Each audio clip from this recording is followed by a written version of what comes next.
Hello, everyone. Tonight we're starting with a dinner party, but not the kind where people clink glasses and make toasts that warm your heart.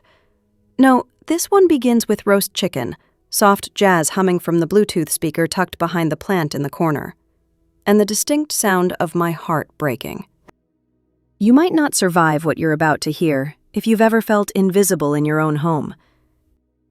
So before you get too comfortable, take a moment to like the video and subscribe.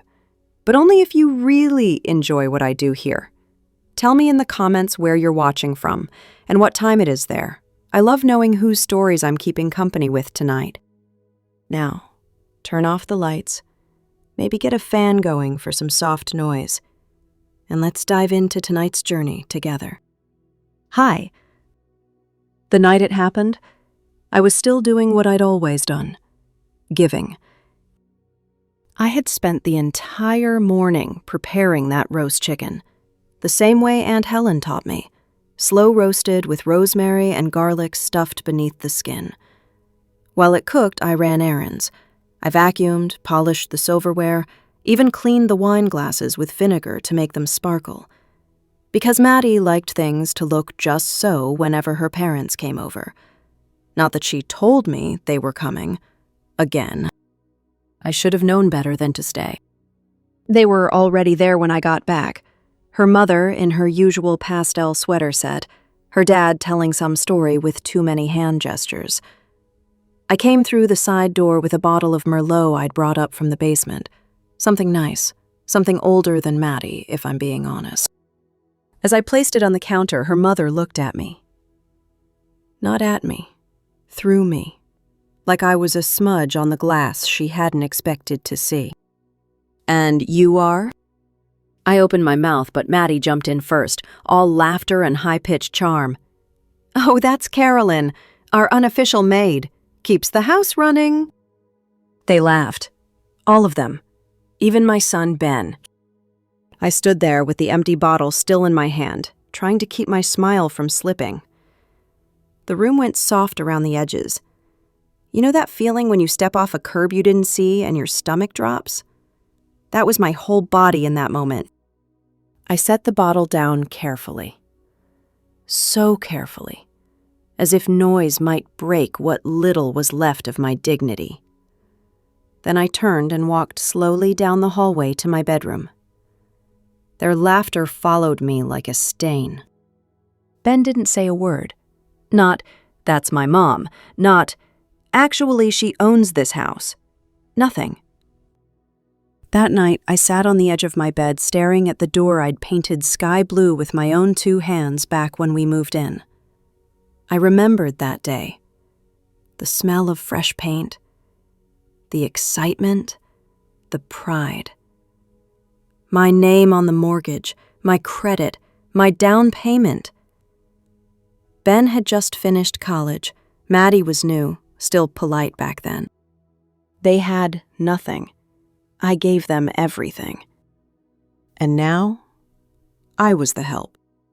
There's an old saying, people will treat you how you teach them to treat you. I'd taught them to expect everything from me, quietly, gratefully, and to give nothing back. The next morning, I made coffee, fed the cat Maddie always pretended to like for Instagram. She came downstairs in her yoga pants, mid-scroll on her phone.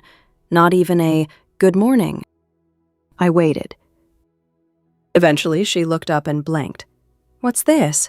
she asked as I held out the keys. Every one of them. Front door, garage, mailbox, even the spare I kept in the planter. I smiled. Good luck paying the mortgage now. Her brows pulled together. What? I didn't answer. I walked past her, down the hall I'd painted, past the photos I had framed, Ben's graduation, birthdays, the trip to Lake Erie. They blurred as I passed. I didn't take anything. Not the throw blanket I crocheted, not the dishes from my mother. Just my purse and the coat I wore when I brought Ben home from the hospital. He must have heard the door. He called after me. "Mom?" But I didn't stop. He followed me into the driveway, barefoot, like a kid who just realized the house was on fire. But I kept walking, calm, cold, not angry, not even sad. There's something no one tells you about clarity. It's quiet. It doesn't make a scene. It just knows. And in that moment, I knew I was done.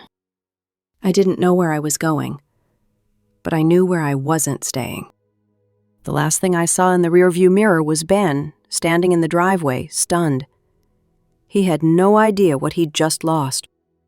Neither did I. Not yet. They say you don't realize you were drowning until you finally breathe. That night, in Aunt Helen's tiny apartment on the edge of Dayton, it wasn't freedom. Not exactly. It was silence. Thick, echoing silence, the kind that fills your ears and your chest and leaves no room for anything else. The apartment smelled like time. Old wood, mothballs, that faint scent of forgotten linen. I dropped my purse on the chipped kitchen counter and just stood there. I didn't cry. I didn't smile. I just stood. That's the thing about finally being alone after decades of being ignored. You expect it to hurt. You expect to miss the noise. But the silence? It's a relief. And that, I think, was the first real breath I'd taken in years. The next morning, I woke up before the sun. Not because I had somewhere to be. Old habits die hard. I padded barefoot into the little kitchen with its crooked cabinet doors and mismatched drawer knobs. Everything in that apartment was just slightly off, like it had been rearranged by time. I made a single cup of coffee. Black. Bitter. Not because I liked it that way, but because there was no milk. And I couldn't quite bring myself to go to the store yet. The heater groaned like an old man with arthritis, spitting out warmth in wheezing bursts. I wrapped myself in the same cardigan I'd worn on nights Ben was sick with the flu, when I used to sit on the edge of his bed counting his breaths. Now it just smelled like dust and the past. For the first few days, I moved like a ghost. I slept on the couch because the bed frame in the back room was broken, and I didn't have the heart to fix it yet. I lived on peanut butter sandwiches and microwaved soup. I didn't call anyone. Not because I had no one, but because no one had called me. Ben didn't text, didn't email, not even a single, "Are you okay?" I told myself Maddie had probably told him not to, or maybe it was worse. Maybe he just didn't care. I kept thinking about that night. The way he laughed when she called me the Maid. Not nervously, not even politely. He'd laughed like it was true, like it was normal. I used to cry in the garage when they'd go out to dinner and leave me home. I'd pretend to be asleep when they came back, because it hurt too much to hear them mocking my TV shows. The ones I paid for, the house I bought, the food I stocked. All of it. Mine. There's this quirky little fact I read once, that when a hermit crab outgrows its shell, it has to leave it behind, even if it has nowhere else to go. It risks everything because staying would mean being crushed by its own past. That was me. Shellless. Exposed. But alive. I started writing at night. In an old spiral-bound notebook I found tucked in a drawer, probably one of Aunt Helen's. The kind I used to buy Ben when he was in middle school. Wide-ruled, blue lines. I wrote in pen because it felt more permanent, more real. I didn't write stories. Not yet. I wrote truths. About the night I held him for the first time. Convinced the world had finally given me something good. About the time I fixed the water heater by myself and no one noticed. About how I waited every single birthday for him to say, "Thank you, Mom," and how it never came. I didn't plan on telling anyone what I wrote. It wasn't for them. It was for me. My hands trembled the first time I wrote something honest. I gave up everything to be his mother, and he gave me nothing back. That's not bitterness, that's math. Then, on a Wednesday afternoon, while looking for light bulbs in the upstairs storage closet, I found it. The old trunk. Rusty. heavy. The one Aunt Helen used to keep under her sewing machine. I remember it from childhood. Always padlocked, always off limits. But now, the key was taped to the lid, yellowed and brittle. Inside were papers, dozens of envelopes, faded photographs, hospital forms, old handwritten notes. And one envelope, marked with my name. Carolyn, it read. If you're reading this, it means you came back, and I'm so sorry you had to. My hands started shaking. Inside the envelope was a letter from Aunt Helen, written nearly 3 decades ago. The pages were delicate, soft like dried leaves. I unfolded them gently. She had been a nurse, I knew that. But what I didn't know was that she had been working the night Ben was born. There had been a room change, some tag confusion. A baby switched. She said she'd raised concerns at the time but was told it was nothing. That everything matched, that she was imagining things. She said she wanted to believe that. For years she did. But then, years later, she found something. A quiet settlement buried in the hospital's old files. A payment to a different family for emotional distress. The wording was vague, but Aunt Helen wasn't. That wasn't your child, Carolyn, she wrote. His name was Ryan Carter. Your real son. There was a photograph. A baby in a blue blanket. No name, no label. Just a face. But something about it felt like lightning in my chest. Not pain, something else. Recognition. I read the letter 3 times. My eyes burned, but no tears came. I couldn't process it. Not yet. Ben wasn't mine? But I'd raised him. I held his hand at the dentist. I made his Halloween costumes, I scraped together change for his college textbooks. I sat through his piano recitals, even when he only hit 3 notes right. But then, maybe that coldness he always gave me wasn't in my head. Maybe it wasn't personal. Maybe, just maybe, he felt it too. That something was off. That something never fit. There's an old saying Aunt Helen used to mutter when her knees acted up. Your body knows the truth before your mind does. I think hearts are the same way. That night, I sat on the couch until sunrise with the photo in my hand and 1,000 thoughts crashing like waves in my chest. Not rage, not despair. Freedom. Not because I didn't love Ben, but because maybe I finally understood why loving him always felt like trying to hold smoke. And maybe I wasn't broken after all. The days after I found Aunt Helen's letter passed like a dream I wasn't sure I was supposed to wake up from. I walked around that little apartment like a sleepwalker, never turning on more than 1 light at a time. Everything felt suspended, like the air was thicker than usual, like I was moving underwater. I didn't tell anyone. Not Ben, not Maddie, and certainly not Ryan Carter, the name I now whispered to myself like a secret spell I wasn't sure I wanted to cast. There's a kind of silence that doesn't feel peaceful. It feels punishing. That's the kind of silence I lived in. Each morning, I made exactly 1 cup of coffee. I'd sit at the chipped table near the window, watching the traffic roll by outside. Delivery vans, school buses, the occasional jogger braving the Dayton chill. Each afternoon, I'd walk 2 blocks to the corner store just to feel like I existed. The clerk never asked my name, just nodded as I bought another can of soup or a loaf of bread I'd forget to eat. In the evenings, I'd light the old candle from the back of the drawer, lemon sage, barely any scent left, and sit on the couch with the hospital files on my lap. I read them again. And again, looking for loopholes, errors, a missing line that might say, "Just kidding, false alarm." But it was all real.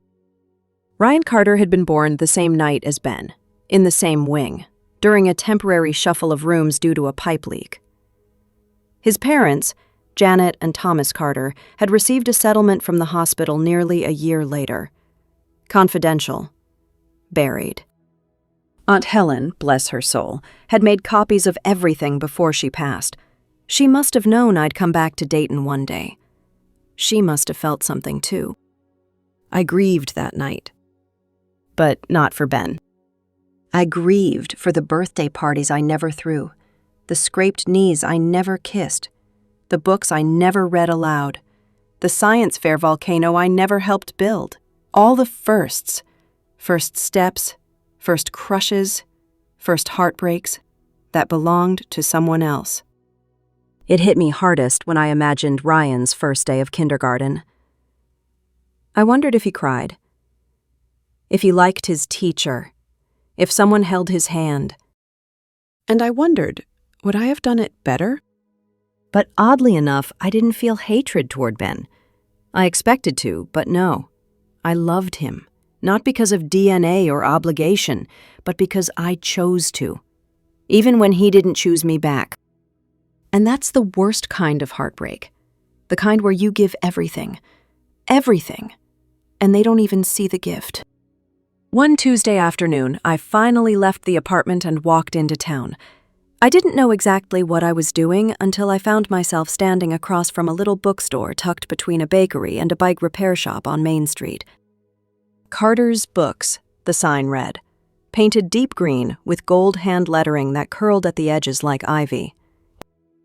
I knew. I didn't need to ask, didn't need to Google. My bones just knew. He was inside. Through the glass, I saw him helping a young woman find a poetry collection. He wore glasses, neat shirt, soft voice. He tilted his head slightly when he spoke, as if really listening. I couldn't move. My knees buckled slightly, so I sat down on the bench across the street. I pulled my coat tighter even though it wasn't that cold.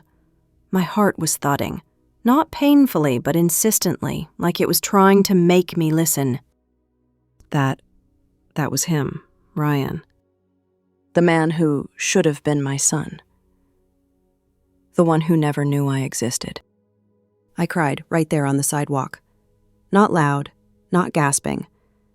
Just soft tears that rolled down my cheeks and into the collar of my coat, like they'd been waiting years to be released. I didn't go in. Not that day.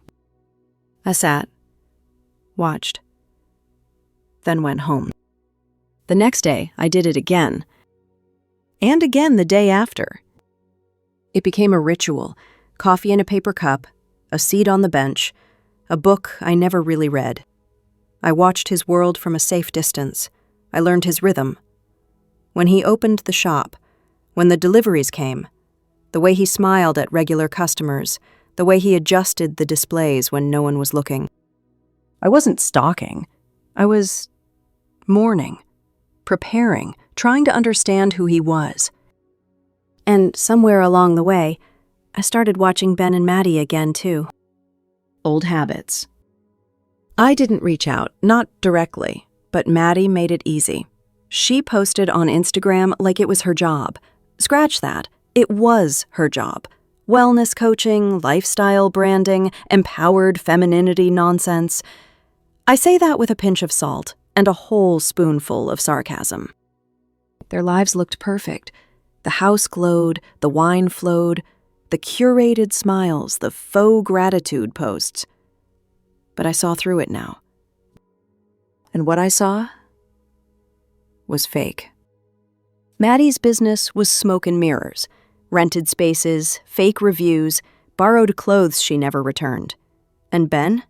He'd quit his job 6 months ago.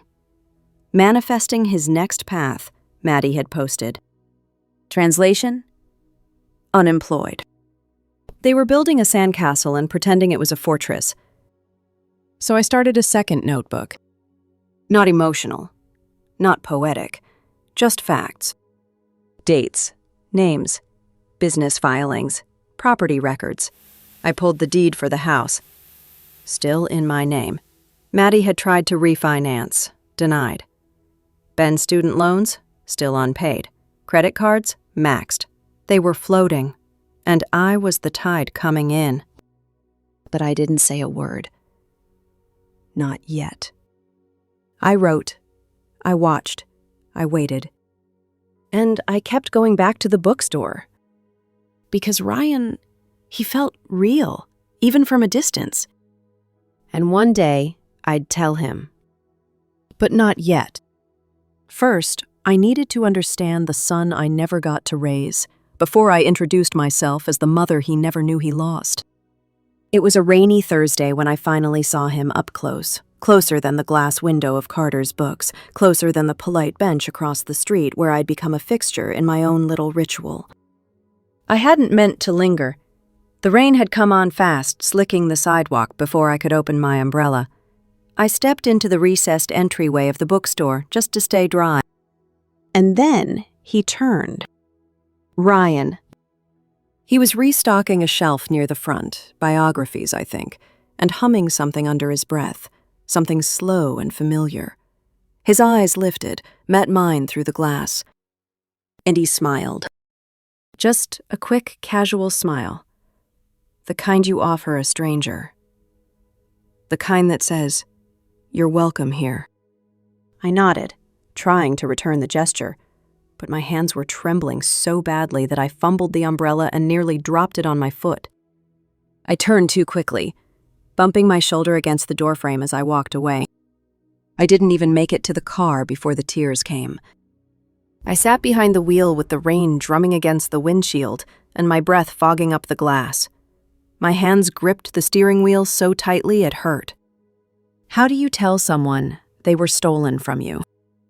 How do you sit across from a man with a life, a family, a mother, and tell him his beginning was a mistake?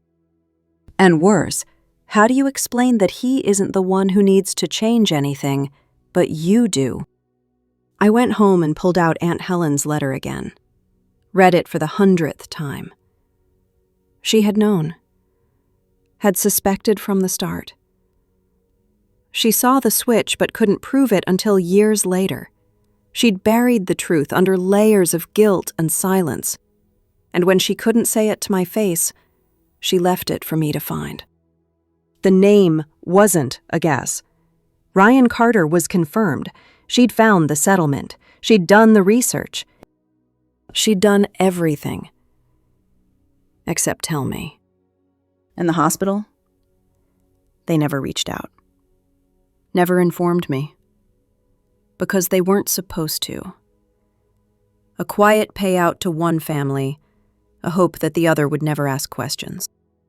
But I wasn't angry at them. Not yet. I didn't even know if I had space left for anger. I just wanted to know him. I wanted to understand if the ache in my chest could be soothed by the sound of his voice, if the sharp edges inside me could soften when I heard him laugh. So I did something that terrified me. I went back. This time, I walked in. I waited until a quiet morning, right after opening. The shop smelled like rain and old paper. Soft classical music played in the background. A bell above the door jingled as I stepped inside.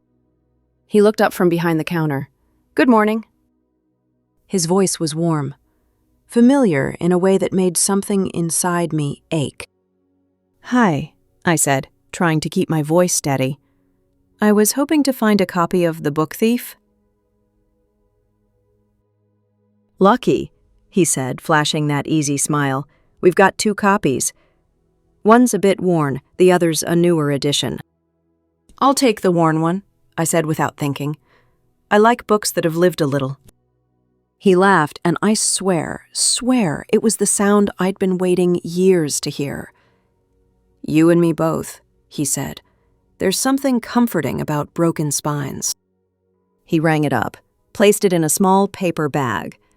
His fingers brushed mine for a second as he handed it over. "Enjoy," he said. "That one's special." I nodded. "You own the place?" "Sort of," he said. "My parents helped me get it started after they retired. I do most of the day-to-day now." Of course they helped. Of course he had parents who invested, not like Ben, who let me bankroll his life and then handed me over to Maddie like I was part of the furniture.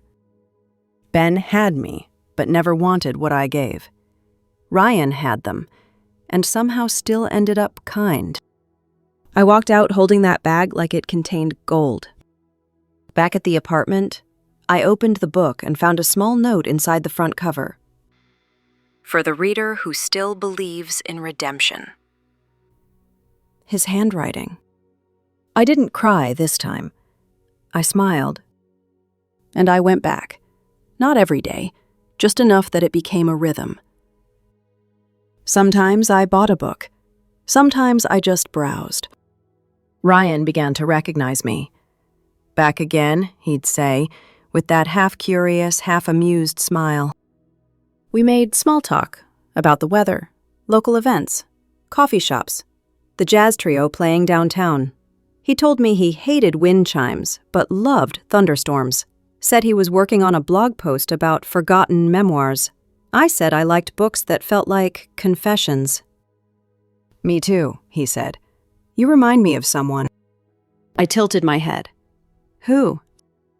He squinted, thought about it. "Maybe a librarian I had once, or someone from my mom's church group. I don't know." I smiled. "Maybe." But inside, I felt it. The echo of something real. The beginning of a thread between us. And in the shadows of that sweet, strange connection, the rest of my old life was beginning to fray. Ben sent me a message. After 3 weeks of silence, that's what I got. "Mom, are you okay?" I didn't reply. I wasn't angry, I just didn't have the energy to pretend I believed his concern. Instead, I started digging deeper. I looked into the house. Still legally mine. Maddie had failed to refinance. She'd tried, but with no income of her own and a collapsing business, she didn't have the credit or the cash flow. They were struggling. Badly. And I could have ended it all with a single phone call. But I didn't. Not yet. Because this wasn't about revenge. This was about reclamation. Every night, I wrote in my second notebook, the one with tabs and post-it flags and color-coded dates. This wasn't grief anymore. It was a plan. And while they lived their curated Instagram life on borrowed time, I was building something real. Not just for me, but for him. For Ryan. The son I never knew. The one who might never call me Mom, but who, without even knowing it, already saw me more clearly than Ben ever had. There's a strange thing that happens when you stop fighting to be seen. You start noticing everything. After that rainy Thursday, I walked into Carter's books like it was a church. Not for prayer exactly, for reverence, for truth. And slowly, without meaning to, I became part of the furniture, the kind people liked. Ryan never questioned why I kept showing up. He just began greeting me with a familiarity that made my heart ache in all the best and worst ways. "Morning," he'd say, tapping the counter softly. "You've got good timing. We just got something I think you'll love." Sometimes I did love it. Sometimes I bought something I'd never read. It didn't matter. Because I was watching him and learning him. He had a calm about him that you can't fake. The way he listened when customers spoke. The way he offered suggestions that were never pushy, always thoughtful. The way he wore his quiet like a well-tailored coat. The first time I saw him laugh, really laugh, it caught me off guard. An elderly man had asked for a mystery book without too much murder. Ryan grinned and said, "Ah, so you're looking for suspense with a soft touch. Cozy danger." The man chuckled, and Ryan did too. A warm, full laugh that made the back of my eyes burn. Ben never laughed like that. Not with me. Not unless Maddie was watching. I remember once baking an entire strawberry tart for Ben's birthday. He had one bite and said it was too sweet. Maddie laughed and called me cute for trying. I laughed too, of course, because that's what you do when you're trying not to cry at your own table. Ryan never made me feel like that, even without knowing who I was. One day, I finally sat down at the little cafe next door. Ryan came out for his lunch break and spotted me by the window. "Mind if I join you?" he asked. "Not at all," I said, hoping my voice didn't betray the thunder inside me. He ordered peppermint tea and a turkey sandwich. I ordered nothing. I just wanted to sit near the warmth of something I hadn't felt in years. We talked, about books mostly, then about life. He told me he almost became a teacher. But bookstores, they feel more personal, I guess. Less bureaucracy, more heart. I smiled. "You seem like the kind of person who'd be good at both." He looked at me for a second, just looked. "You remind me of someone," he said again, more softly this time. "But I still can't figure out who." "Maybe a librarian," I offered again, my voice light. He chuckled. "Maybe." That moment, it stayed with me for days. Because I didn't just like him. I recognized him. Not just from the photo in Aunt Helen's letter, not just from the DNA report tucked in my nightstand. In the way he moved, the way he noticed small things, the way he held silence like it was sacred. That was me. That was us. It was in the posture, in the pacing, in the way he sat slightly sideways when he was thinking, like his thoughts took up more room than his body. I went home that night and dreamed of a different life. One where he grew up in my house. One where I packed his lunchboxes and sat in the bleachers at his soccer games. One where I'd brushed the hair from his forehead after a fever broke and he called me Mom with sleepy eyes. The ache in my chest felt less like a wound and more like a scar now. Still tender, but healing. Meanwhile, back in the curated world of Maddie and Ben, things were cracking. Ben sent another text. "Mom, Maddie's stressed. Can we talk?" That was his idea of an apology. A stress warning. No sorry. No I miss you. Just a request. Like I was a utility bill that needed resolving. I didn't answer. But I started looking deeper. I pulled up the house deed again, still in my name. Maddie had tried refinancing twice now, both denied. Ben's name wasn't even on the loan. They'd been living in a fantasy, and the lease on that fantasy was running out. That's when I met her. My lawyer. Her name was Maria. Late 50s, firm handshake, no nonsense. She didn't blink when I told her the story. "Let's file the motion this week," she said after a long pause. "You've got every right. Legally and ethically." I signed the paperwork with a steady hand. That night, I walked past the old house. Dayton was quiet in that early evening kind of way. Just the sound of lawn sprinklers and cicadas somewhere in the distance. The porch light was on. Maddie sat on the swing, scrolling her phone, a glass of wine in one hand like always.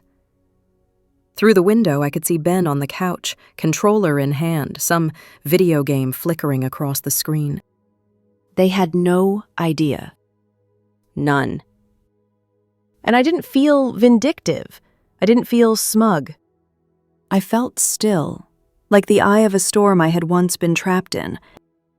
They didn't know the ground was already shifting beneath them, that the woman they dismissed was the one holding the floor steady all this time.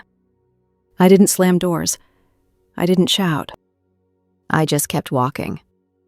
There's a debate I've seen tossed around in forums, whether justice is best served cold or hot. Me? I think it's best served silent. And the first domino had already fallen. The notice was sent at exactly 8:02 a.m. on a Tuesday. Maria had it delivered by courier. A neat white envelope with my name, the legal name on the house deed, stamped clearly across the top. Inside, the paperwork was precise, bulletproof. 30 days to vacate. The property was being listed for sale. Ben called within the hour. I watched the screen light up. His name, still saved as Ben Home, made my heart twitch in a way I hated. I let it ring. Once. Twice. Then I flipped the phone over on the table and left it there, screen down. He left a voicemail. "Mom, what are you doing? Please call me. Maddie is freaking out." Of course she was. The mortgage was still in my name. The refinances had failed. The coaching empire she built on borrowed quotes and stock photography had no real foundation. I made tea. A little honey. Just enough to dull the bitterness. I stirred it slowly and sat by the window, watching the street outside, calm as a cat in the sun. Later that day, another voicemail came, this time from Maddie. Her tone was clipped, trying to be professional but cracking at the edges. "Carolyn, we need to talk. This is clearly a misunderstanding. Ben says you're going through something and we're trying to support you, but you're jeopardizing our lives here. This isn't fair." I listened to it twice. She said our lives. She didn't say your house. She didn't say your sacrifice. Fair. That word rattled around in my brain like a loose screw. The woman who turned me into a servant in my own home was now pleading fairness? That night, I sat on the couch, with the apartment dark except for one lamp. I pulled out my second journal, the one I used for evidence, for strategy, and wrote the word fair in big letters across the top of the page. Then I underlined it 3 times. The next day, Ben showed up at the apartment. I saw him through the peephole, hair messy, dark circles under his eyes, jacket half-zipped like he hadn't slept. He knocked, gently at first, then again. "Mom," he called softly, "please don't do this." I didn't answer. I stood there, just behind the door, hand resting on the knob but not turning it. Let him sit in the silence. Let him feel what it's like to knock and not be heard. Let him live what I had lived for years. He left after 10 minutes. Maria called later that week. "It's official," she said. "The house will be listed this weekend. Full profit to you." I could hear the satisfaction in her voice. She didn't say it, but I could tell she was proud. I was too. Maddie tried to fight it, claimed she had contributed, claimed her brand had increased the home's value. Maria didn't flinch. Let her try to prove it in court. She couldn't, because Maddie had built everything with smoke and selfies. And now the world saw through it. Word got out. Dayton's small enough that you don't need a newspaper for news to travel. Maddie's Instagram went quiet. The story posts stopped. The morning matcha routines disappeared. Even her carefully filtered quotes about rising strong and energy alignment couldn't save her. Her last workshop? Canceled. Her website? Under maintenance. And then, the cherry on top. An old neighbor texted me out of nowhere. "Hey, saw Maddie's mom storming out of your house yesterday. Red in the face, screaming into her phone. Everything okay?" Oh, I thought. More than okay. Whatever happened behind that door, it wasn't rehearsed, and it definitely wasn't filtered. Ben called again that night. I didn't answer. He left another voicemail. "Mom, did you send them something? Maddie's parents. They think we lied about everything. They think we forged the business docs. I don't know what's happening. Just, please, call me." I didn't reply. Because what was there to say? He had spent years defending a woman who humiliated me. Now he was living in the fallout. And me? I was still visiting Carter's books. Ryan had no idea what was unfolding on the other side of town. His world moved at a quieter pace, more grounded. He greeted me with the same warmth every time I came in. No judgment, no questions. One afternoon, he let me help him catalog a new shipment. "You should work here," he joked. "You're here more than I am." I smiled. Maybe I will. We sat on the floor surrounded by books, some dusty, some fresh. He read aloud back covers in dramatic voices, trying to make me laugh. And he succeeded. "Why do you come here so often?" he asked eventually, softly. I froze for a moment, then said the truth. "I like how it feels in here. Like nothing's pretending to be something it's not." He tilted his head, considering me. "Me too." And just like that, in the quiet of a bookstore in Dayton, Ohio, with the scent of paper and coffee in the air, something clicked. A thread pulled tight. Not a full connection yet, but something close. A whisper of familiarity neither of us could name. I still hadn't told him. Not who I was, not why I was there. But I would. Soon. Because now, the other part of my life, the part with Maddie and Ben, was burning itself down without my help. And when the ashes cleared, I was going to rise out of it with something I never had before. Not revenge, not rage, but clarity. And maybe, just maybe, a chance to begin again. I've always believed that silence is more powerful than noise. You can scream your truth until your throat goes raw, and no one will listen. But silence? Silence makes people nervous. Silence is unsettling. It's the moment before the thunder, the weight of something coming that you can't stop. That's exactly what Ben and Maddie were sitting in now. And they had no idea just how loud my silence was about to become. The official listing went live on a Friday morning. I didn't check the real estate site myself. Maria sent me the link with a simple message, "It's done." Photos of the house flooded the page. The kitchen I renovated, the living room where I once rocked Ben to sleep, the backyard where I planted those hydrangeas Maddie once ripped out because they weren't the aesthetic. I didn't cry. I didn't save the photos. I just closed the tab. By noon, Maddie had posted one of her last attempts at control. A perfectly filtered photo of herself in the doorway, mug in hand, barefoot on a white rug that I had vacuumed 100 times.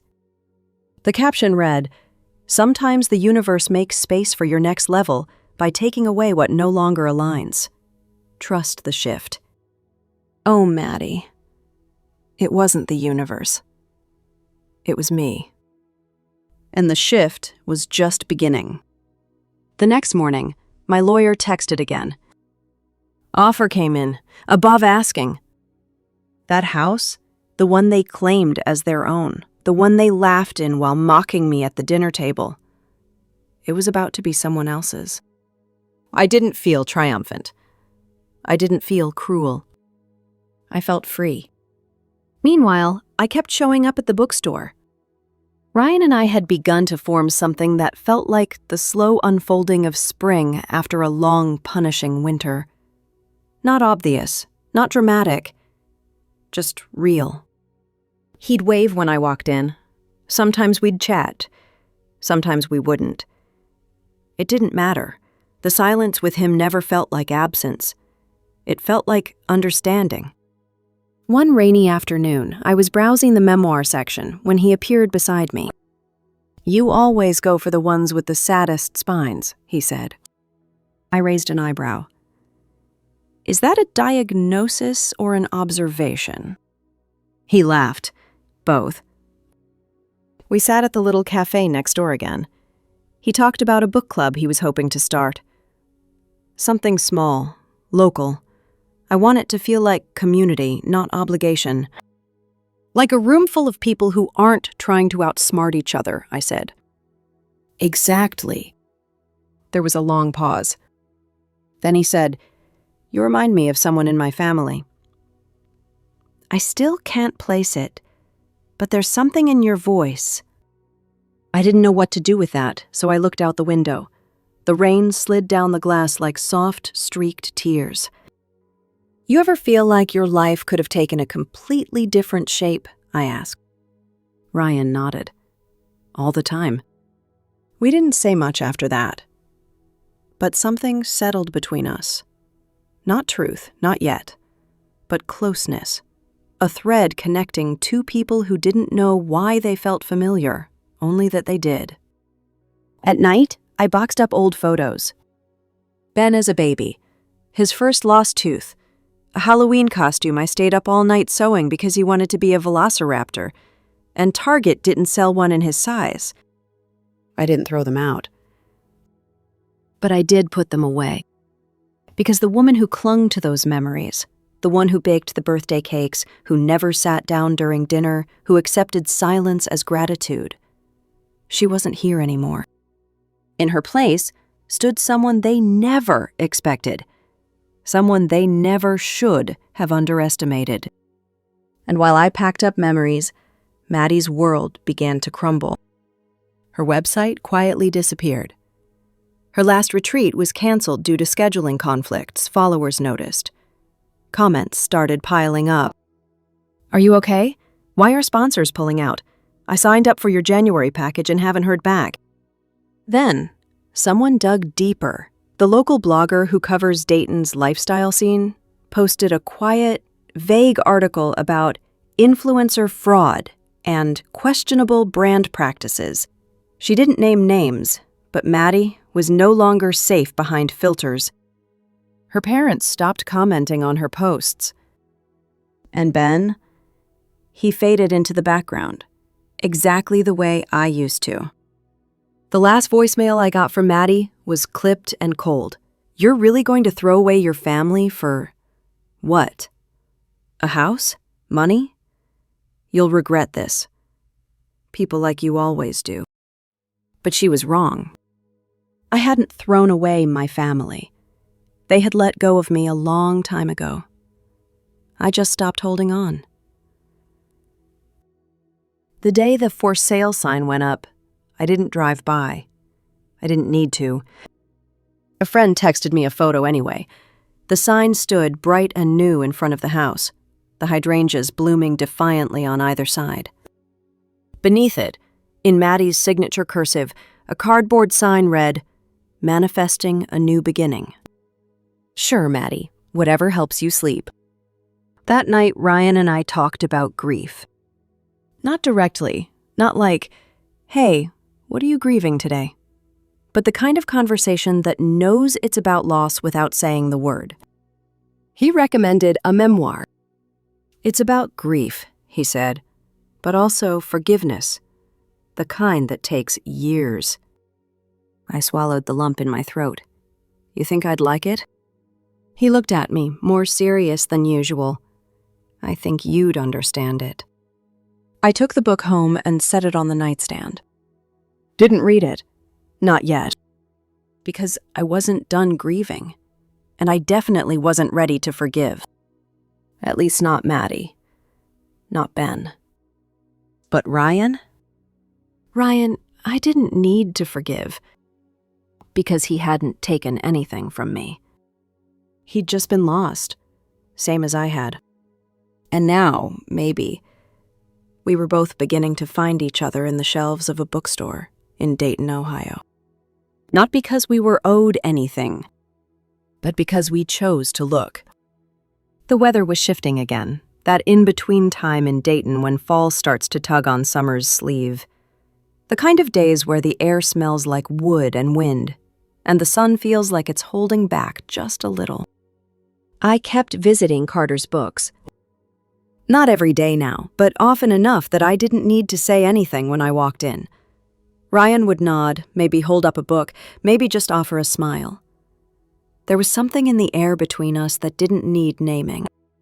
One afternoon, I arrived just as he was restocking the local author's shelf.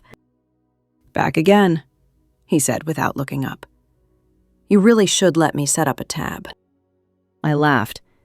You'd regret it. I'm a dangerous kind of reader." He smiled. The best kind. We spent an hour reorganizing the display. I didn't offer. He didn't ask. We just did it. At one point, he handed me a hardcover, and our fingers brushed again, just like that first time.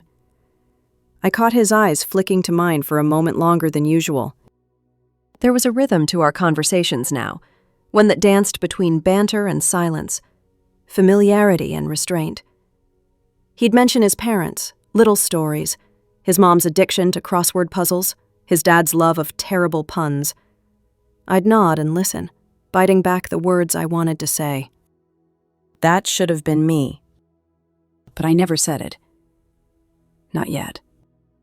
Because I didn't want to steal something that belonged to him.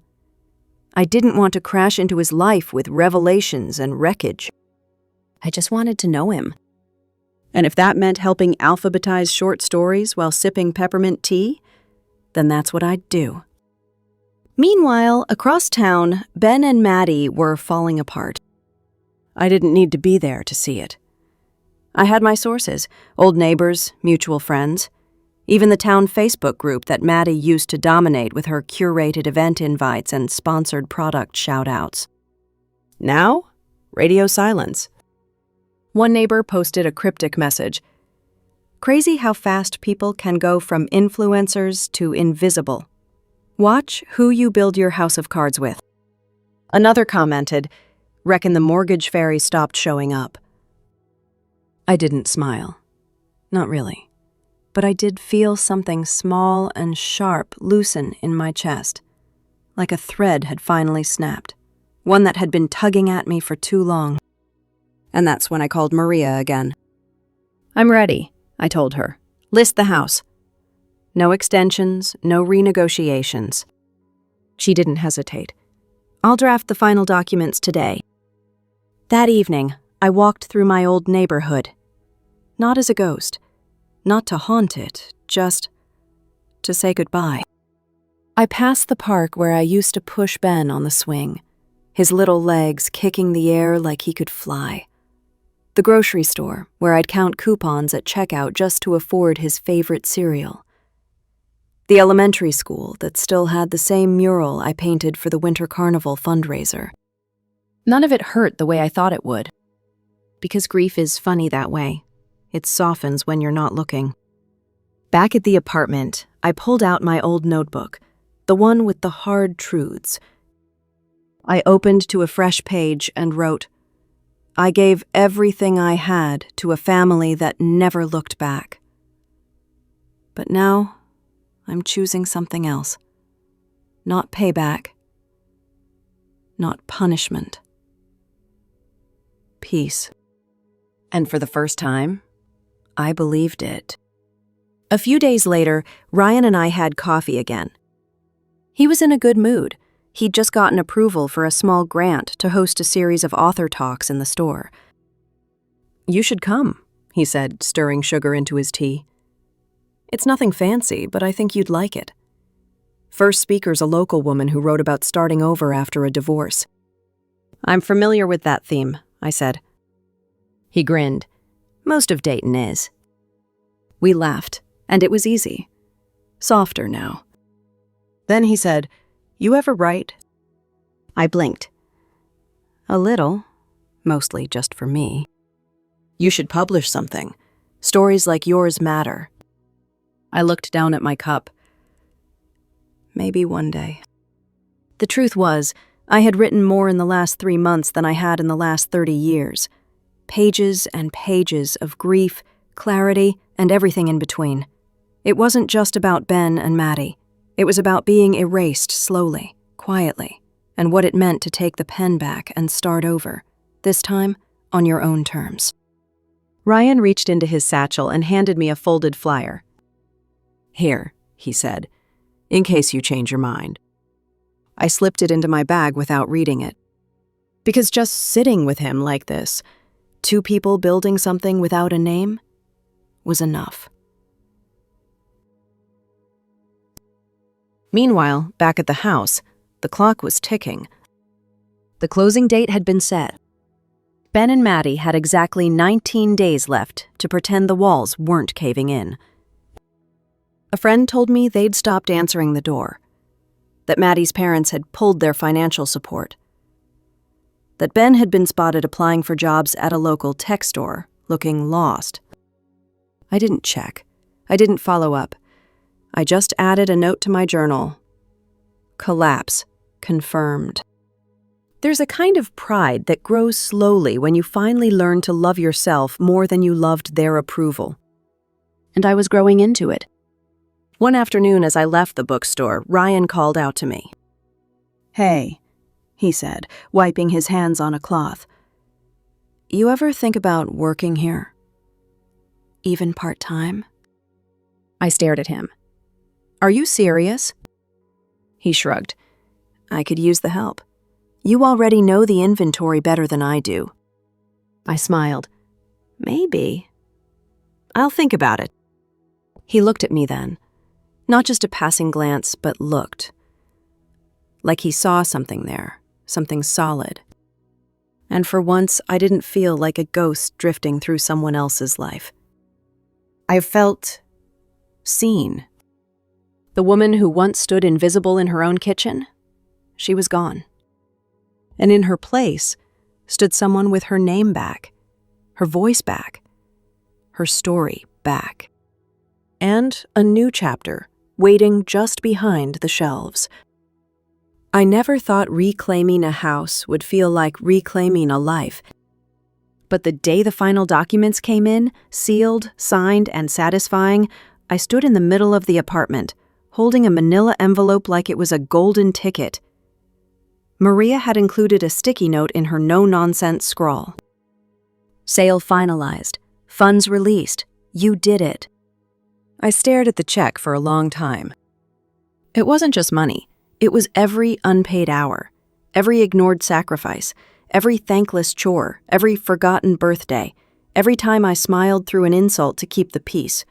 It was the physical proof that my labor had always had value, whether they acknowledged it or not. That night, I lit the good candle, the one I'd been saving for no reason. I made dinner that wasn't from a can, and I played jazz, soft, like background music for a movie where the main character finally realizes she doesn't have to earn her own worth. Ben didn't call that day. Maddie didn't email. But I knew they knew. The house had officially changed hands.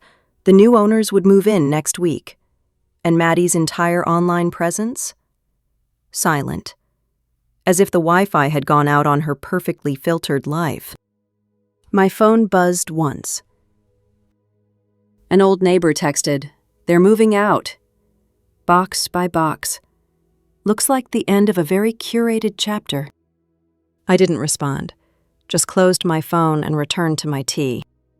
I'd already said my goodbyes. The day the moving truck pulled up, I didn't go by the house. I thought about it, but something in me resisted. I didn't need to see the fall. I'd lived the slow collapse long enough.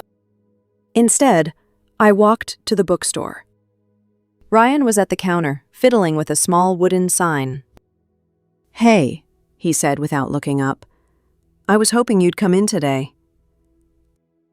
"Why's that?" I asked, stepping closer. He turned the sign toward me. It read, "Author Spotlight, Carolyn Walker." I blinked. "What is that?" "You left your notebook here the other day," he said casually. "I read a few pages." "You've got a voice." My stomach dropped. "You read it?" He raised both hands. "Only the first few entries. I wasn't snooping, just curious. You left it under the register." I felt my face flush. It's not finished." "Then finish it," he said. "You've got something important to say." I didn't know what to say back. I had written those words in the quiet. In grief. They weren't meant for the world. They were meant to keep me standing when I had nothing else. But maybe that was exactly why they mattered.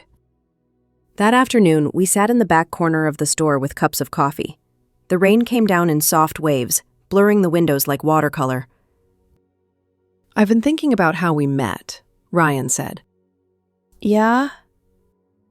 "Feels like one of those quiet accidents that ends up meaning something." I smiled. I like quiet accidents. Initially. He looked at me, really looked. "You've got a strength I don't see very often.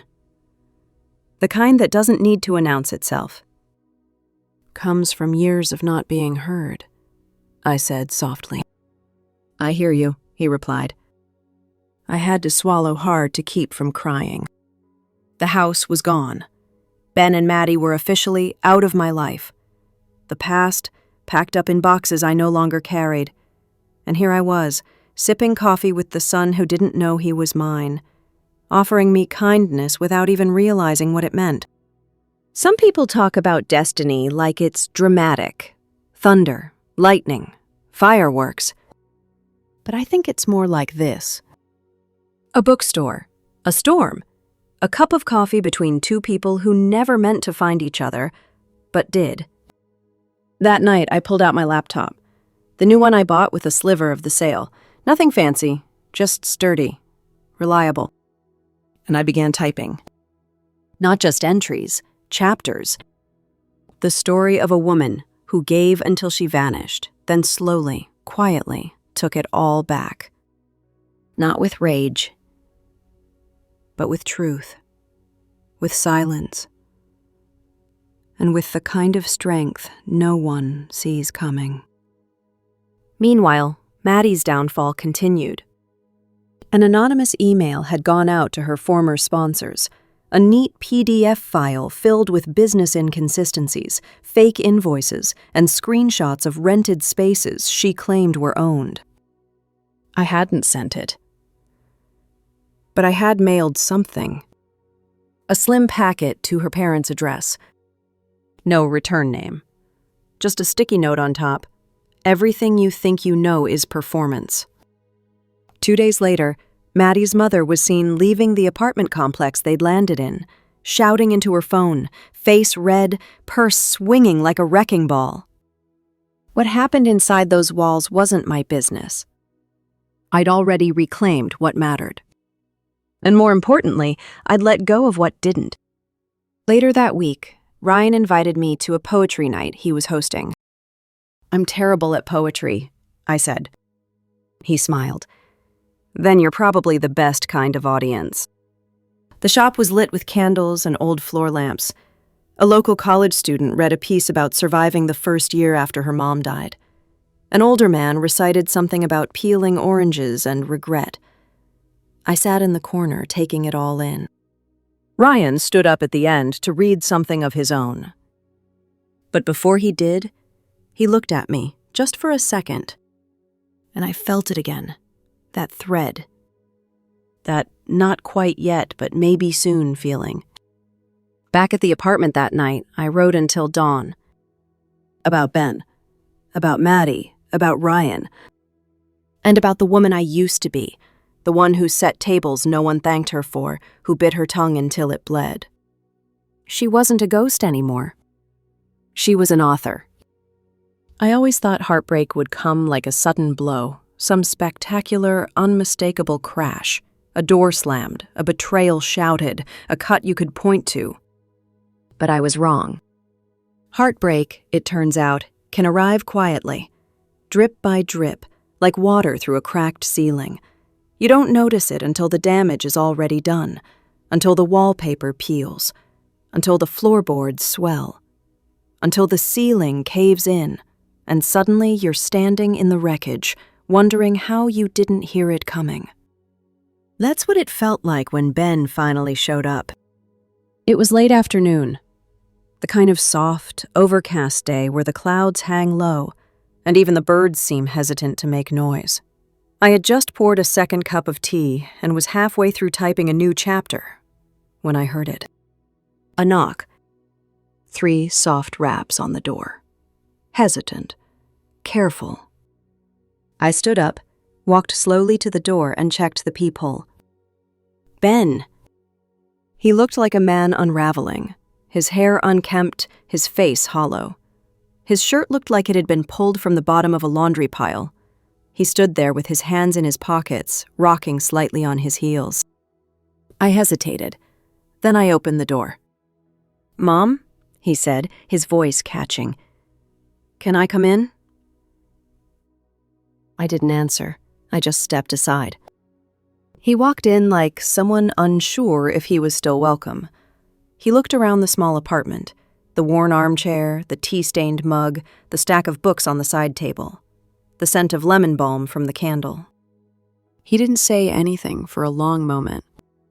Then finally, "Why are you doing this? To us?" I sat down, folding my hands in my lap. "To you?" I repeated slowly. "Ben, I'm not doing anything to you. I'm doing something for me." He exhaled harshly, running a hand through his hair. "You're selling the house. The only place I've ever lived. You just gave it away." I stared at him. "No, I took it back." His eyes dropped to the floor. I thought it was ours. I felt my voice go steady. Not cold, just firm. "You let your wife turn me into your maid. You watched it happen.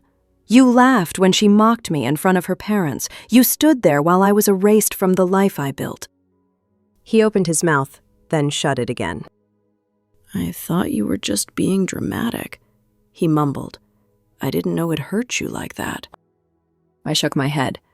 "That's the problem, Ben. You didn't know. You didn't ask. You just assumed I'd keep being the quiet background to your curated life." He looked like he wanted to argue, to explain, but all he did was pace the room, the tension rolling off him in waves. "Olivia," he started, then stopped himself, correcting, "Maddie isn't who I thought she was." "That's not news to me," I said, folding my arms. He finally met my eyes. There was something there I hadn't seen in years. Vulnerability. "I lost everything," he said. I shook my head. "No, Ben. You gave it away." He sat down heavily across from me. He looked small, like the little boy who once clung to my leg on the first day of preschool. Except now, I didn't feel the need to comfort him. I watched as he tried to find his words. Then I stood and walked to the kitchen drawer. I pulled out the envelope, the one with Aunt Helen's letter, the DNA results, the hospital files. I held it in my hand and felt the weight of it. Years, truths, consequences. "I'm going to tell you something now," I said quietly, "and I need you to listen."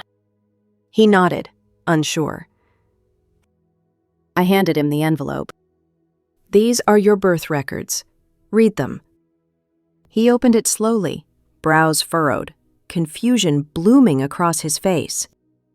And then he read. And read. And read. The color drained from his face. He looked up at me, eyes wide. This isn't real." "It is." "You're saying I'm not your son. I'm saying I didn't give birth to you. But I raised you. I loved you. Even when you didn't love me back." He sat frozen. Then, in a whisper, "So who is your real son?" I didn't answer. His eyes scanned the papers again, fingers trembling. "I don't know who I am anymore," he whispered. I stood straighter. "Now you know how I felt. For years." He didn't cry. Not really. But something in him broke. I saw it. The collapse behind the eyes. The moment the ceiling gave out and the water rushed in. I didn't feel victorious. I didn't feel cruel. I felt done. I walked him to the door. He turned, eyes glossy. "Can we fix this?" I met his gaze, steady. "I don't know, but it's not my job to try anymore." Then I closed the door. Not hard, Not soft. Just enough. For the first time in my life, I wasn't the one holding it open. That night, I sat at my desk and stared at the cursor blinking on the screen. I typed, "Some truths don't shatter the world. They uncover it." Then I closed the laptop and poured myself a glass of wine. Not to numb anything, just to mark something. The end of pretending. The beginning of whatever came next. Outside, the wind picked up. The trees rustled like a whisper through the dark. And inside, I sat still in the silence, no longer afraid of it. Because silence doesn't scare me anymore, not when I know what it cost me to earn it. It took me 3 days to decide how I was going to do it. I practiced the words in the mirror, whispering them like spells I couldn't quite finish. In the car, at the grocery store, even in the shower, I spoke fragments of truth to myself. I'm your mother. There was a mistake. You've lived a life that wasn't meant for you. And so have I. But every time I got close to the whole truth, my throat closed. How do you say something that could shatter someone's foundation? How do you give someone the kind of truth they never asked for? Still, I had to try. Ryan was in the bookstore, like always. The same soft music played in the background. Classical piano today. The windows let in golden September light that stretched in long beams across the hardwood floor. Dust floated in the glow like little echoes of stillness. When he saw me, he smiled. "You came at the right time. We just got a new batch of rare poetry editions." I swallowed. "Actually, I came to talk." Something in my voice made him pause. His expression softened. "Sure, come on back." He led me through a side door to a tiny break room. Microwave, old kettle, second-hand couch that sagged in the middle. The scent of peppermint tea and paper. Comforting, unassuming. We sat. I took a deep breath. My hands were shaking, so I laced them together to still them. "I've been coming here for a reason," I said. "I figured," he said gently. "You're not exactly here for the books." I laughed, a short, sad sound. "No, I'm not." I reached into my bag and pulled out the envelope, the same one Ben had read, but this time I'd added a new note in my own handwriting. "This changes everything, but it doesn't have to ruin anything." "What's this?"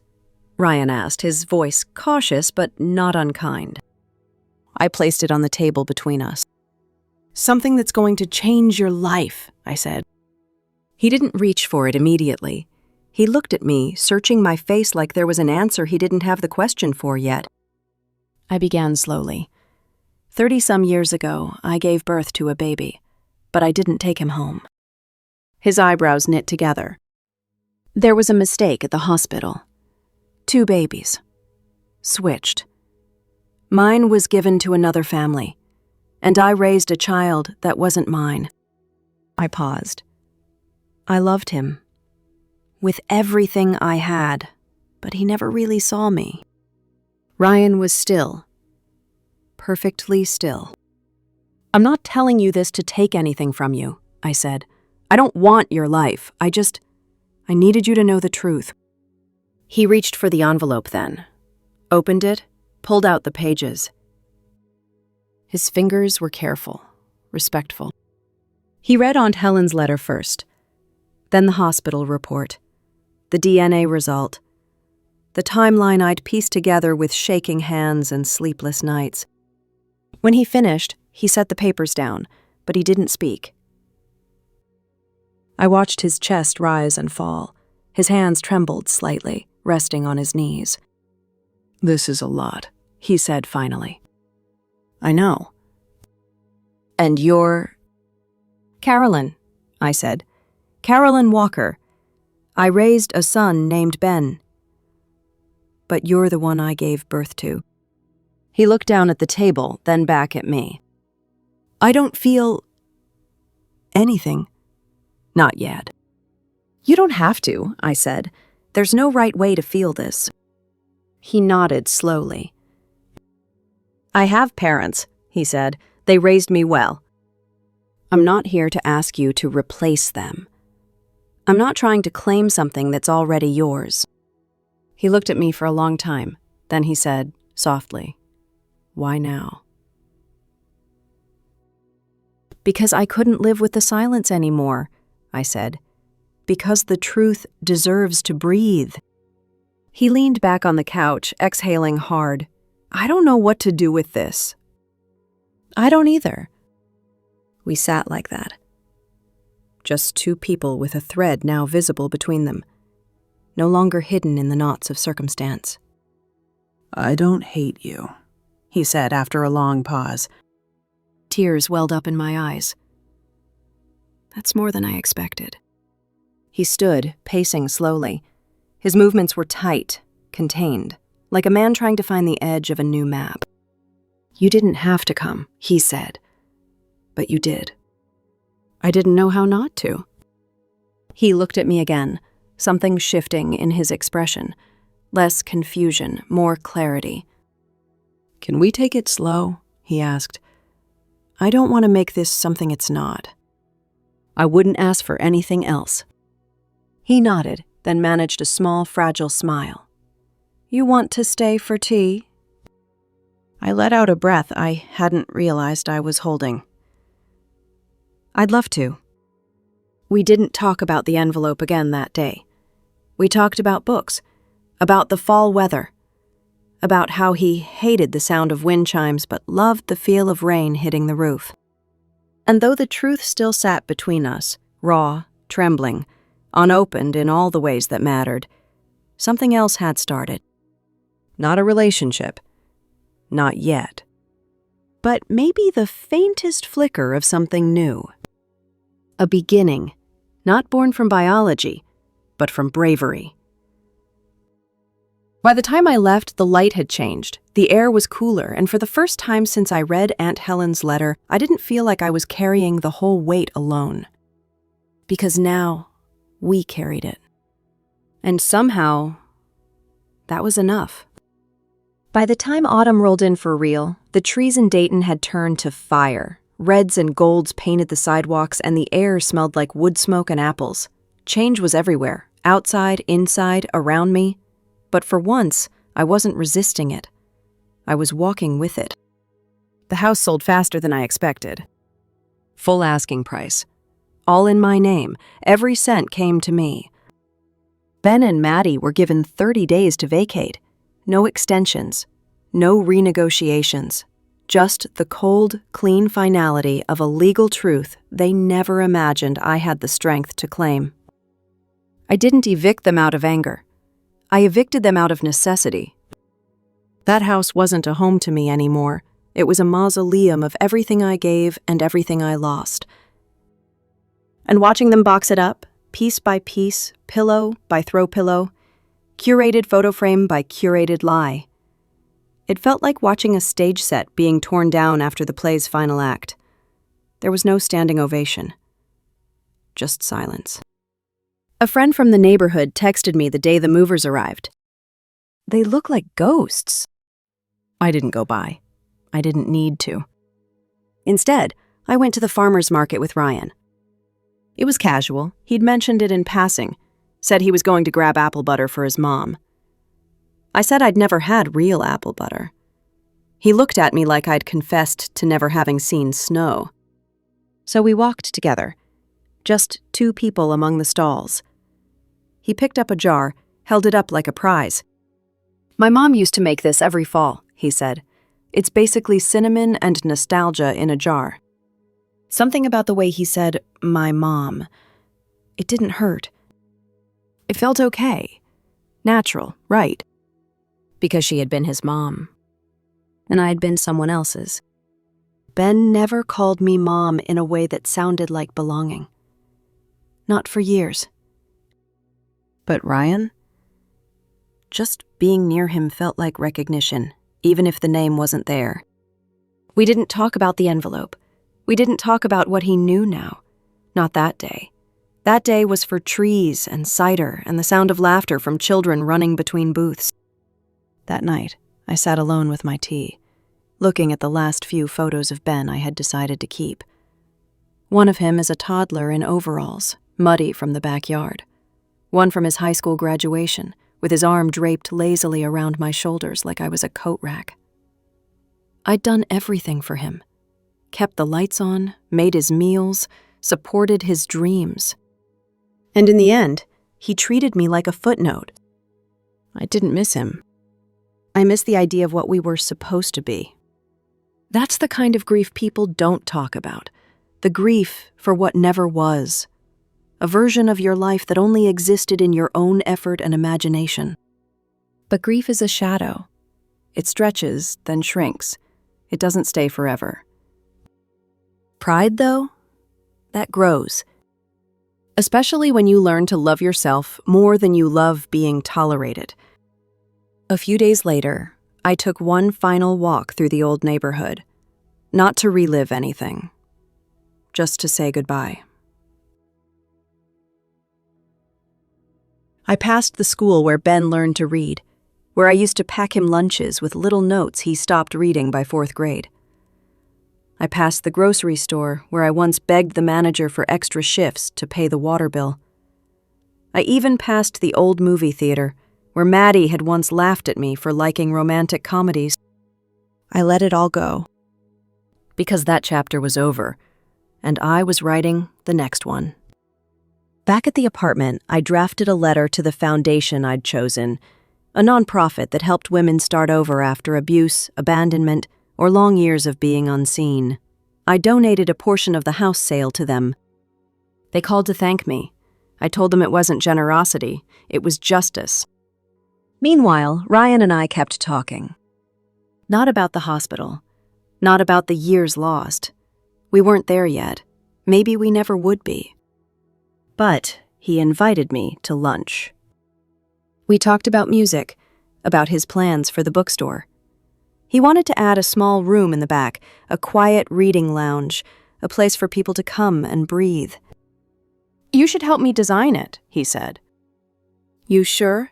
I asked, half teasing. "I'm very opinionated about furniture." He grinned. "Good. I hate flimsy chairs." There it was again. That thread, that small pull in the chest that said, "This is yours, too." He still hadn't called me Mom. But he asked about my life. He asked what I liked to read, what I listened to when I wrote, what my favorite meal was as a kid. No one had asked me those questions in years. Not Ben, not Maddie, not anyone. And sometimes that's all it takes. Not a title, not a role. Just someone who's curious about who you really are. One night, as we closed up the shop together, he asked, "Do you think things happen for a reason?" I paused. I used to. And now? I think things happen, and then we decide what we make of them. He nodded. That makes more sense. Then he handed me a book. A worn copy of A Man Called Uwe. "You need this," he said. "Trust me." I didn't cry. But I wanted to. Because it wasn't just a book. It was a gesture. It was care. And for once, it was for me. That night, I wrote in my journal. Sometimes the people who break you don't stay. And sometimes the ones who heal you never meant to. I closed the journal and lit a candle. I didn't need anything from Ben or Maddie anymore. I had finally remembered who I was. Not someone's mother. Not someone's maid. Carolyn Walker. Woman. Survivor. Author of her own ending. It was early November when the text came. Just one line. "Can we meet just once?" It was from Ben. No emoji. No hey. No guilt-laced questions. Just a request. A small sentence that didn't carry anger or entitlement. Just something quieter. Surrender. I stared at it for a long time. The letters blurred slightly, like they were afraid to be read. I didn't respond right away. I didn't feel rushed. I felt ready enough. We met at a park on the edge of Dayton. Neutral ground, no memories, no ghosts. Just an old walking path, a few rusted benches, and a pond that had more leaves than water in it. Ben was already there when I arrived. He stood as I approached, hands clasped between his knees like he was waiting to be sent to the principal's office. He looked tired, smaller. I didn't sit close. Just beside, a careful distance between us. He cleared his throat. "I'm not here to ask for anything," he said. I nodded, staying quiet. I wanted to understand. I reached into my coat pocket and pulled out the same manila envelope I had given him weeks earlier. The one with Aunt Helen's letter, the hospital files, the DNA results. He took it like he'd already memorized its weight. "I did my own test," he said after a long pause. "After you told me. Same result." I nodded. I figured. He stared straight ahead. "I spent weeks trying to figure out what to do with it. And I kept coming back to the same question. If I wasn't your son, then what was I?" I turned to look at him. Really look. The face I raised but didn't birth. The man I once rocked to sleep, who now sat beside me like a stranger seeking something lost. "You were my child," I said quietly, "but I wasn't your home." He winced. Not dramatically, just enough that I knew it landed. "I'm not asking for forgiveness," he said quickly. "I don't deserve it." "You don't," I said, calm, clear. He nodded, accepting it. "But that doesn't mean I hate you." He looked at me then, the way a boy might look at a locked door. "Then what does it mean?" "It means," I said slowly, "that I finally love myself more than I love the idea of you." The silence that followed wasn't awkward. It was heavy, like something sacred had just been placed between us. He bowed his head. I thought I was protecting Maddie, standing by her, but really I was just hiding behind her. "You let her rewrite the story," I said, "and you handed her the pen." He sighed. "I wish I could undo it." "You can't." We sat there for a while. The wind rustled the last of the leaves off the trees. A dog barked somewhere in the distance. Then he said something I didn't expect. "I hope he's good to you." I turned to him, startled. "Ryan," he clarified. "Your son." A breath caught in my throat. "He's kind," I said. "Gentle." Ben smiled faintly. "I guess some of that came from you then." We both chuckled. Soft-tired. Not joyful, but not bitter either. "I don't want to be in your life if it hurts you," he said finally. "But if there's ever a place for me, just a corner of it." He didn't finish. He didn't need to. I stood and looked out at the pond. The water was still, dotted with floating leaves that looked like scattered memories. "I'll think about it," I said. He nodded. "That's more than I hoped for." As I turned to leave, I placed my hand on his shoulder, just for a second, no words, no ceremony. And that was it. Not closure, but understanding. That night, I didn't cry. I didn't replay the conversation on a loop in my head. I just sat in my apartment with a blanket over my legs and a cup of tea in my hand, feeling something I hadn't in years. Unburdened. I didn't need to fix him anymore, and I didn't need to be fixed either. I just needed to be free. And I was. The next morning, I woke up early. Not because I had to, but because I wanted to. I showered, got dressed, put on a little mascara, just enough to feel awake in the eyes. Then I headed to the bookstore. Ryan had called the night before and asked if I could come in early. "I've got something to show you," he'd said. His voice had a lilt in it, something just shy of nervous. When I walked in, he was standing by the back wall, near the archway that had always led to storage. But today, something was different. Above the arch was a new wooden sign, hand-carved, smooth. It read, "The next chapter." I smiled. "What's this?" He handed me a small brass key. Polished, simple. "It's a new section I'm opening," he said. "Quiet reading space. Coffee corner, talks, events. I wanted it to feel like more than a store." I turned the key over in my hand. "And you want me to open it?" I asked. He looked at me, serious, warm. "I want you to have it." My breath caught. "Ryan." "You gave someone your whole life," he said. "They treated you like background. But I see you. I don't need you to prove anything to me. You've done enough." I blinked hard, swallowing emotion. "You don't have to do this." "I know," he said, "but I want to." I stepped toward the door and slid the key into the lock. It turned smoothly. Inside, light spilled through tall windows. Shelves lined the walls. There was a rug in the center, a worn armchair, a small table with a tea set. A space that felt like belonging, like breath, like possibility. I turned around, completely undone. "Ryan." He smiled. "Consider it yours, for however long you want it." I walked in, standing still in the middle of the room, breathing it all in. New wood.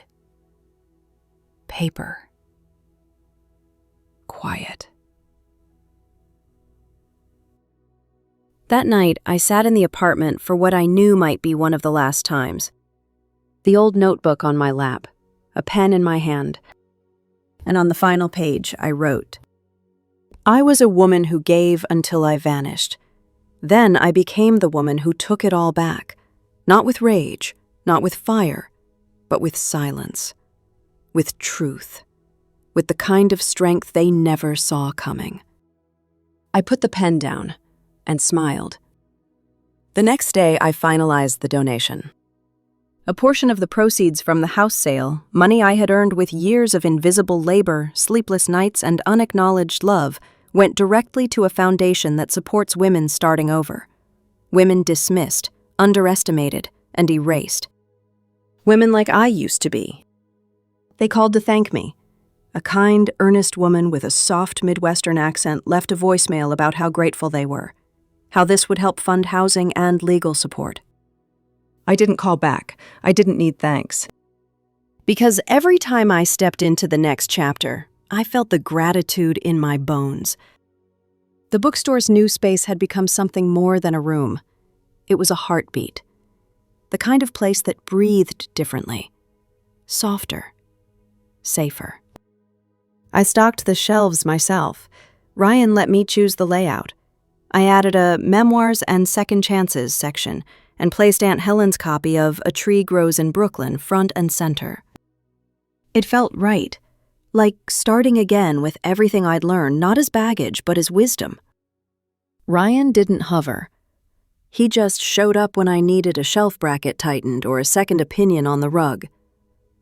And when he smiled at me, I felt warmth I hadn't known since the earliest years of Ben's life, back when he needed me, before the world told him I was optional.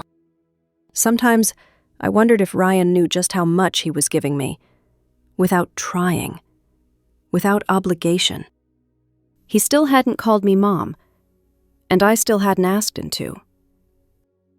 Because the relationship we were building wasn't built on blood. It was built on attention and patience and a quiet kind of kindness that takes root only in still soil. Meanwhile, Maddie and Ben had vanished from public view. Her Instagram was inactive. Her website domain was listed for sale. The last time her name appeared in local chatter, it was in hushed tones and half-truths. The email I'd sent to her parents, that anonymous dossier of screenshots, tax evasion, and fake partnerships, had worked its way through the pipeline like slow, dripping poison. Not fatal, just revealing. They stopped speaking to her. The financial support dried up. Her curated life collapsed inwards, one unpaid invoice at a time. Ben tried to get a job, but he had nothing recent on his resume. No credentials, no references. A man who had lived on autopilot now had to face the wheel.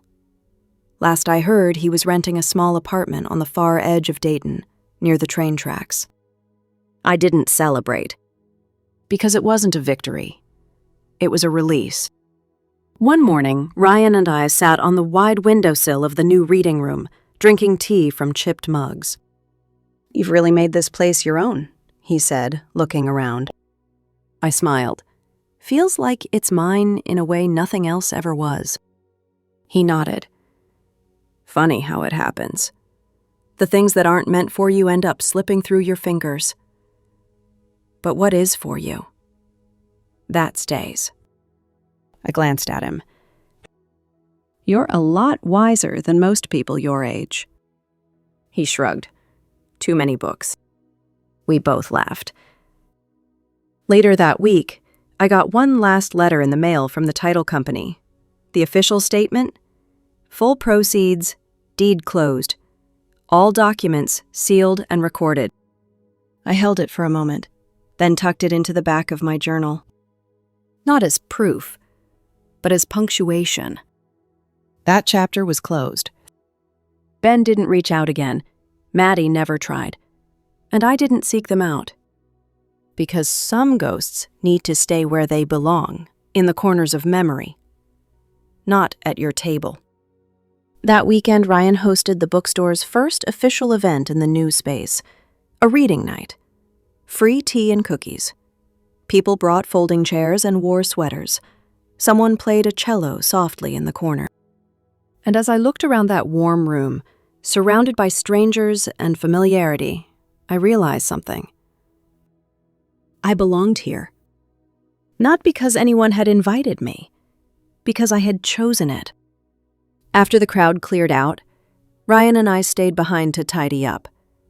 He handed me a dish towel and smiled. "You know," he said, "I used to feel like I had two lives, one that belonged to me and one that didn't." I nodded. "I think I understand." He looked at me for a long moment. "Somewhere in between, I think I found you." The lump in my throat swelled. But I just smiled. "I'm glad," I said. "Because somewhere in between, I found me, too." We didn't say anything else. We just stood in the quiet hum of the bookstore, side by side, folding napkins and brushing crumbs into our palms. It was the most peace I'd ever known. And not once did I think about the kitchen where I used to stand invisible. Because that woman, she was gone. The one who replaced her, she was whole. And no one was ever going to overlook her again. It was quiet the morning I opened the shop alone for the first time. Ryan had a dentist appointment, nothing major, but he texted me early. "Keys under the mat, as always. It's yours today." I slid the key into the lock and stepped inside. The smell hit me first. Old books, wood polish, and something faintly sweet from the tea we'd brewed the day before. It felt like a heartbeat, this place, like something living had found its rhythm here. I turned on the lights one by one, not all at once. Softly, respectfully, the way you might wake a child who's sleeping peacefully. By 9 o'clock, the first customer wandered in. An older woman in a cardigan that looked hand-knitted, her gray curls pinned back with a pencil. Is the new reading room open yet? She asked. I smiled. Right this way. She stayed for almost an hour, reading in the big armchair by the window, her cup of tea steaming gently on the side table. When she left, she nodded and said, "Feels like this place has good bones." It does, I thought, and for once I didn't just mean the building. Later that day, I restocked the Memoirs and Second Chances shelf. A woman browsing nearby asked if I had any recommendations. I handed her a copy of a memoir I'd written down in my own journal for inspiration. "I've lived something like this," she said, glancing at the back cover. I nodded. Me too. She didn't ask for details. She didn't need to.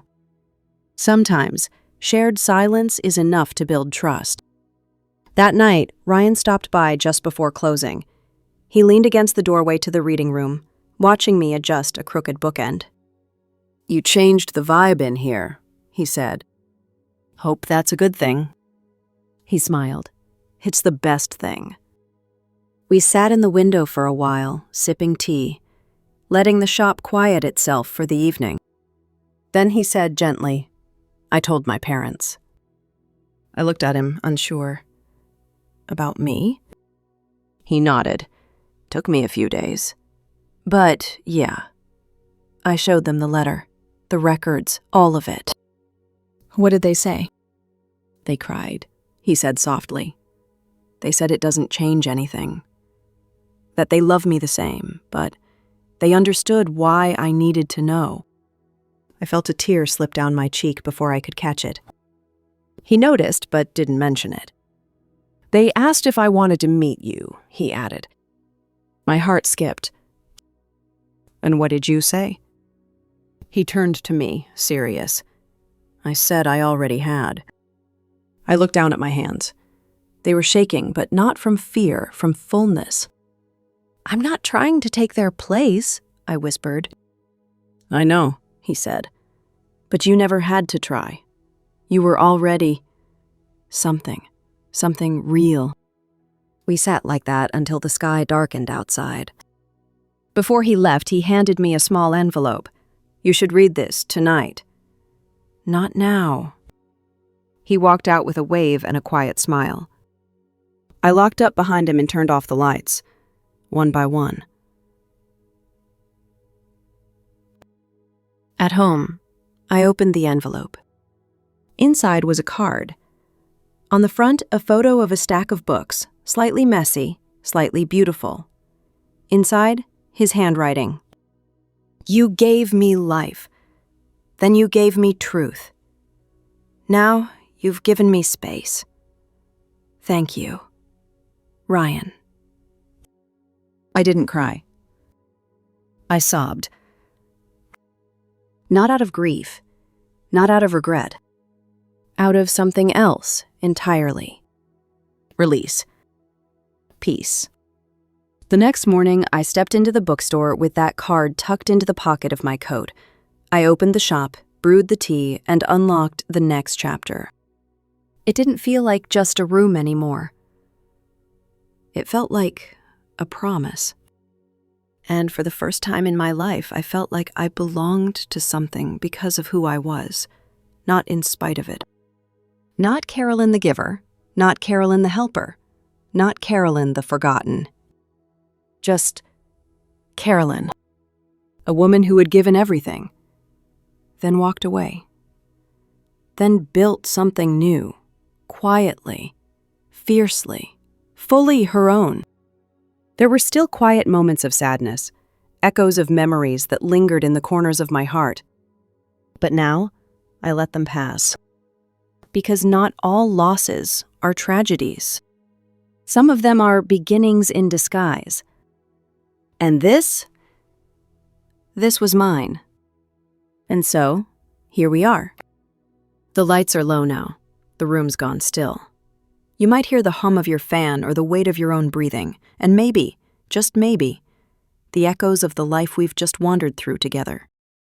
A story of one woman's quiet unraveling, and her even quieter rebuilding. I want you to remember something. Not all strength looks like shouting. Sometimes it's the way you pick up your keys and walk out of the house you paid for without slamming the door.